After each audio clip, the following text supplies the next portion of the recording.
So what up? Gonna be repairing this thing. These studio monitors that I got. This they weren't well, one of the channels wasn't working.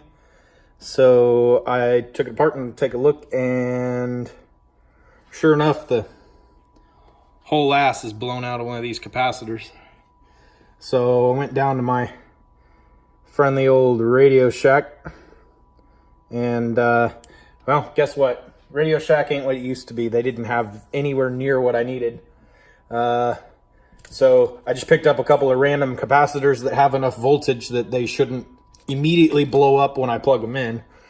So I'm going to power it up and see how this is going to cooperate. I got to solder these bad boys on real quick though first.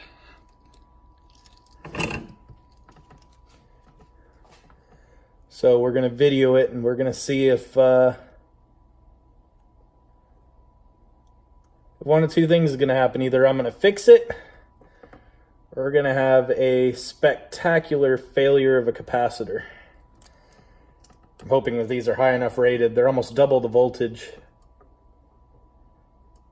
They're not even matched, but more of a proof of concept here.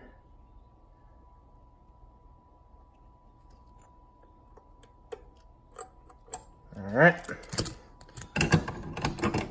Got those guys soldered up. Probably couldn't see anything while I was doing that. Get my snips out.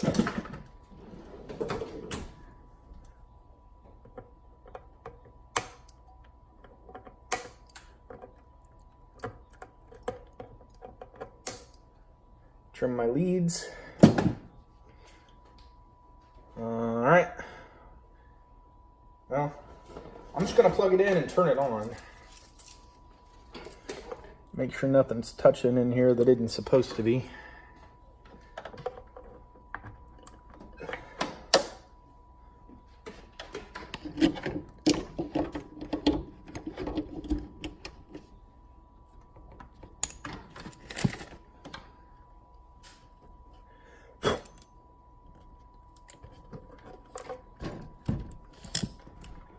Alright.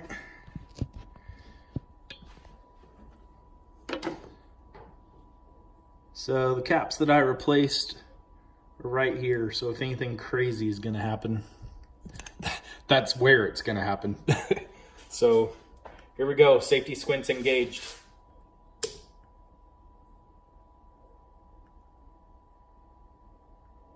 Oh, I've got a blue light. I'm going to shut it down real quick. This is the one that blew up. It's not hot. Okay, well, I'm going to see if I can plug some audio into it now. See if this does the thing.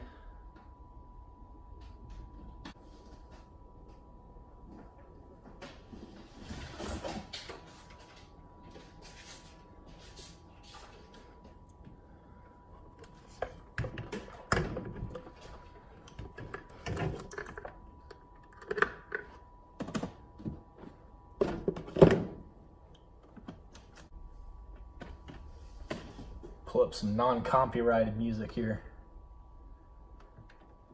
That way I don't get YouTube banned. Alright, well theoretically it should have sound. Turn this back on here. Give it some volume. Nah, still a very unhappy.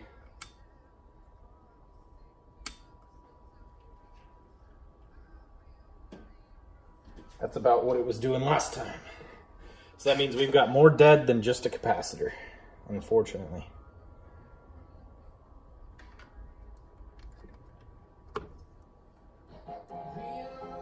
Yeah, the other speaker works.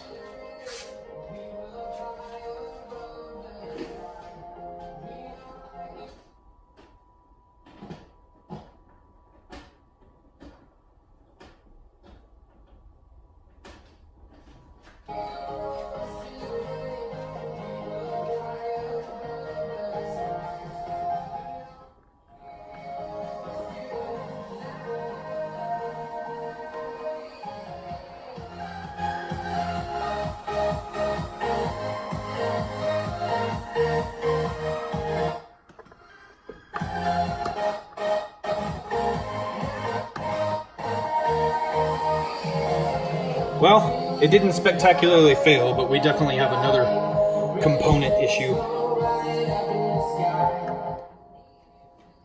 I noticed that there was a diode on there. Shut this down. Don't want to get shocked. It would make for good video, but not very good for me.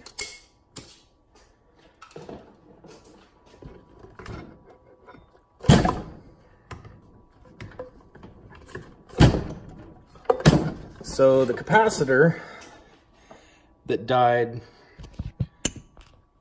is right there, that big guy, and right next to him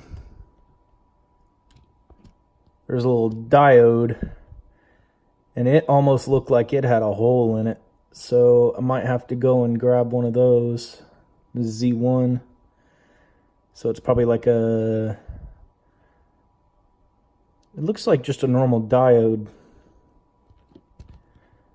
Doesn't look like a Zener. Usually Zeners are black and white. But that'll be my next component to replace. We'll see how it goes. Honestly, I'm pretty surprised that replacing that blown out cap didn't fix it. I didn't see anything else that looked terribly wrong with the boards, so I don't know. I guess we'll just next step and keep troubleshooting it down the line.